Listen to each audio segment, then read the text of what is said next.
नमस्कार दर्शकों, स्वागत है आप सभी का निष्कर्ष भारत पर। मैं रत्नेश पांडे एक बार फिर जुड़ गए हैं। बिहार के बजट में युवाओं के लिए क्या खास है इस बार?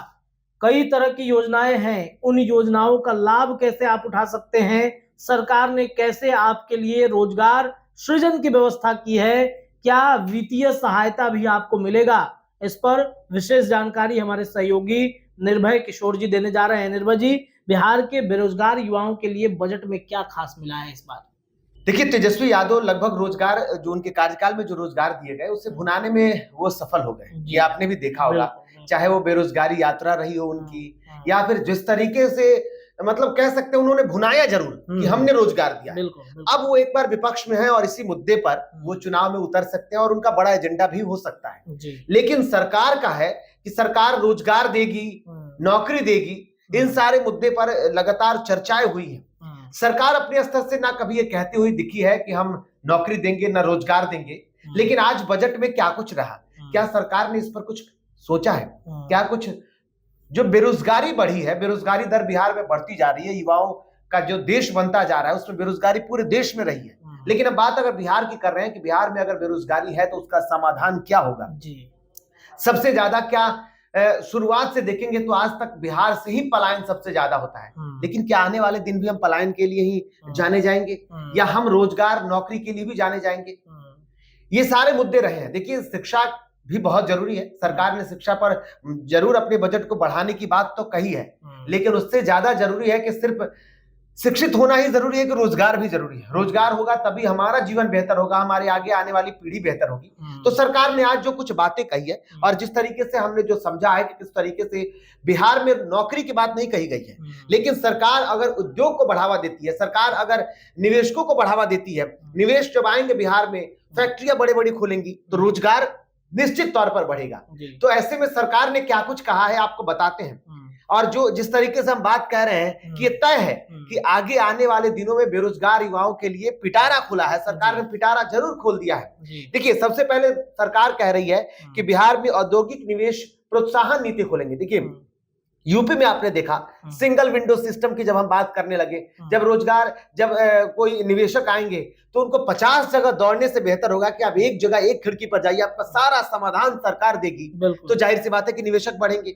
अगर आपको ही नॉर्मल एक कंपनी खोलनी हो, एक कंपनी के लिए आपको इस विभाग उस विभाग जाना हो तो समस्याएं बहुत होंगी। आप थक के एक से दो कंपनी के बाद छोड़ देंगे कि नहीं मुझे बिहार में नहीं जाना है। सरकार ये कह रही है कि हम एक नई प्रोत्साहन नीति लेकर के आ रहे हैं, हम सिंगल विंडो सिस्टम की तरफ फैसिलिटीज लेकर के आएंगे और ये प्रोत्साहन बढ़ाएगी निवेशकों को। ये प्रोत्साहन जरूर तौर पर बिहार में फैक्ट्रियां बढ़ सकती हैं, बिहार में निवेशक आएंगे तो नए नए रोजगार का सृजन होगा और ये नए सृजन, नए निवेश के बाद नए सृजन रोजगार को बढ़ावा देंगे, ये तय है।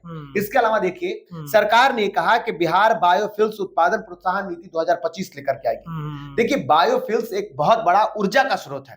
अब ऐसे में ऊर्जा का स्रोत बढ़ेगा तो रोजगार के भी साधन आएंगे, बहुत सारी ऐसी चीजें देखेंगे। अब देखिए, बायोफ्यूल्स का आजकल हम इंडियन ऑयल पेट्रोल का इस्तेमाल करते हैं, हम एलपीजी का इस्तेमाल कर रहे हैं, तो इन सारे चीजों को भरने के लिए बायोफ्यूल्स एक बहुत बड़ा माध्यम बन सकता है। और जब बायोफ्यूल्स का प्रोत्साहन नीति, उत्पादन प्रोत्साहन नीति लेकर के आ रही है, उत्पादन जब हम करने लगेंगे तो जाहिर सी बात है कि उत्पादन होगा तो रोजगार के भी सृजन होगा और वहां पे बड़े निवेशक जब आएंगे बायोफ्यूल्स में भी अपना इन्वेस्टमेंट करेंगे तो बायोफ्यूल्स का बढ़ेगा तो हमारे एक तरफ ऊर्जा का भी विकास होगा, दूसरी तरफ रोजगार सृजन भी निश्चित है। इसके अलावा देखिए, बिहार फार्मास्यूटिकल्स प्रोत्साहन पॉलिसी 2025 सरकार लेकर के आएगी। ये कार्य देखिए, आज रोजगार के क्षेत्र में देखेंगे तो फार्मास्यूटिकल्स एक बहुत बड़ा क्षेत्र है।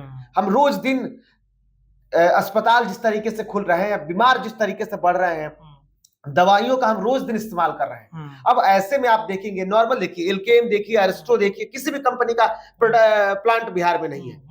अगर वो कंपनियां बिहार में आती है, बहुत सारी ऐसी कंपनियां हैं, एक अरिस्टो का नॉर्मल सब लोग तो जानते हैं कि अरिस्टो की दवाई अरिस्टोजाइम है, ये है वो, बहुत सारी ऐसे है। आप देखिए, एसी लॉक हो गया, पैरासीटामोल हो गया, इन सारी कंपनी, ये फार्मास्यूटिकल्स की अगर कंपनियां बिहार में आकर के अपना निवेश शुरू करते, अपना निवेश करती हैं, अगर वो अपना प्लांट बिहार में लगाती हैं तो रोजगार का सृजन तो होगा ही। जो बाहर के जो लोग आकर के बिहार में, आज आप एमआर के तौर पर भी देखिए, ये फार्मास्यूटिकल्स जॉब का ही एक क्षेत्र है, इसमें जो आने वाले लोग हैं बाहर के लोग आते हैं यहाँ। जब हमारी कंपनियां यहाँ आकर निवेश करेगी, यहाँ रोजगार सृजन करेगी, तो भाई यहाँ के लोगों को भी वो प्रशिक्षित करेगी, यहाँ के लोग भी एमआर बनेंगे, यहाँ के लोग भी डॉक्टर तक पहुंच बनाएंगे अपनी। तो एक बेहतर, देखिए आज पटना एक बहुत बड़ा गढ़ है ना हमारा, जीएम रोड जो हम बोलते हैं, वहां कितने, वहां आप जाएंगे तो वहां की भीड़ देख करके आप समझ जाएंगे कि बिहार में दवाओं की डिमांड क्या है। लेकिन ये सारी दवाएं बाहर से इंपोर्ट होकर के आती है और फिर अन्य राज्यों से आती हैं और फिर उसके बाद हम बिहार में वितरण करते हैं। लेकिन जब वो पटना में ही बनने लगे, जब वो बेगूसराय में बनने लगे, जो मधुबनी में बनने लगे, जो सुपौल में बनने लगे, सहरसा में बनने लगे, जब वो चंपारण में बनने लगे, तो क्या होगा?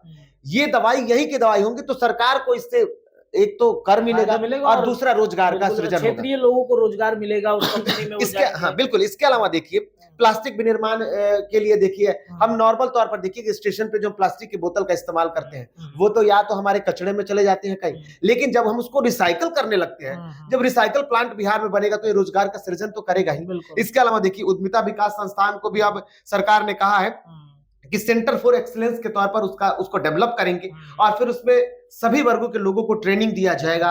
उसके बाद रोजगार के नए नए सृजन के तौर पर आपको और तरीके के रोजगार खुल सकते हैं कि सरकार ने पिछले कुछ दिनों में प्रोत्साहन नीति के तहत बहुत कुछ दिया, लोगों को रोजगार के लिए, युवाओं को रोजगार के लिए सरकार ने सहयोग किया है। इसमें कहीं कोई दो राय नहीं है कि नीतीश सरकार ने लोगों के उद्यमियों के लिए, छोटे छोटे उद्यमियों को राशि दी है और उसके बाद कहा है कि आप अपने रोजगार को बढ़ाइए और हम आपका सहयोग करेंगे। लघु उद्योग का ज्यादा बढ़ावा, लघु उद्योग को बढ़ावा देने के लिए तो सरकार कर रही है इसमें कोशिश। इसके अलावा देखिए उद्यमिता विकास के बारे में हमने बताया, हमने कहा कि जो पलायन करके मजदूर जो बाहर अन्य राज्यों में जा रहे हैं, तो अन्य राज्यों में सरकार अब बजाते उनके लिए परामर्श केंद्र खोलेगी, उनके लिए निबंधन केंद्र खोलेगी। रजिस्ट्रेशन जब हो जाएगा तो सरकार ये भी समझ पाएगी कि हाँ हमारे पास इतने लोग पलायन करके बाहर गए हैं, हमें उनको रोकना होगा, तो सरकार की नजर उस पर जाएगी, फिर वो और काम करेगी। इसके अलावा देखिए महिलाओं को भी सरकार ने इस बार रोजगार से बेहतर तरीके से, देखिए जब एक परिवार, अब खर्चे बढ़ते जा रहे हैं लोगों को, तो ऐसे में सिर्फ पुरुषों नहीं बल्कि महिलाएं भी अगर घर की काम करने लगती हैं, महिलाएं भी अगर रोजगार में अपना हाथ बटाती हैं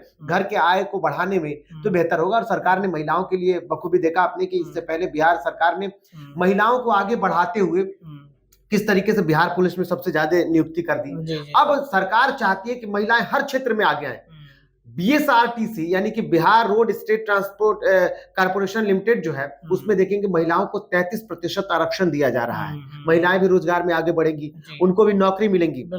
इसके अलावा पिंक बस की सेवाएं जो होंगी उसमें महिलाएं ही ड्राइवर होंगी, महिलाएं ही उसकी कंडक्टर होंगी, तो एक रोजगार का एक बड़ा साधन, रोजगार का एक बहुत बड़ा साधन बनेगा।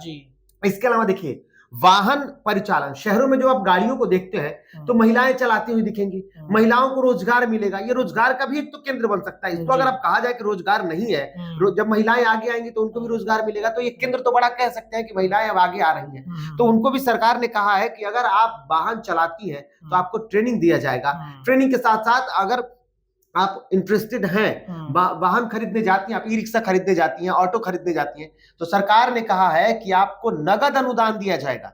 जो सब्सिडी सरकार देती है वो सब्सिडी के आपके इंटरेस्ट पे होता है या आप जो लोन लेते हैं उस पे देती है, लेकिन अब नहीं, सरकार कह रही है कि आपको नगद अनुदान देंगे, नगद राशि देगी। तो आप गाड़ी, मान लीजिए कि किसी गाड़ी को 2 लाख में खरीदना है, आपको 50,000 रुपए उस पर इंस्टॉलमेंट, आप पहले पेमेंट करना, डाउन पेमेंट, वो सरकार कह रही है कि मैं डाउन पेमेंट दे रहा हूं, आप गाड़ी निकालो, चलाओ और उसके बाद अपने पेमेंट वापस करो। तो ये सारी चीजें देखिए। पर्यटन गाइड, पर्यटन के लिए लगातार सरकार काम कर रही है। आपने देखा ककोलत में देख लीजिए या चंपारण में देख लीजिए या नालंदा में देख लीजिए, ये राजगीर में देख लीजिए, तो सरकार पर्यटन को लगातार विकास कर रही है। तो ऐसे में सरकार ने महिलाओं के लिए एक बड़ा सृजन किया है रोजगार के तौर पर। सरकार कह रही है कि हम पर्यटन गाइड बनाएंगे, महिलाओं को पर्यटन गाइड बनाएंगे। वो गाइड क्या है कि जो विदेशी मेहमान हम आएंगे हमारे, तो उनको ये बजाते टूरिस्ट कराएंगे, टूरिस्ट गाइड के तौर पर काम करेंगी और वो उनको विजिट कराएंगी। तो देखिए सरकार ने महिलाओं, बेरोजगारों, सबको आगे बढ़ाने, रोजगार से जोड़ने की बात कह रही है।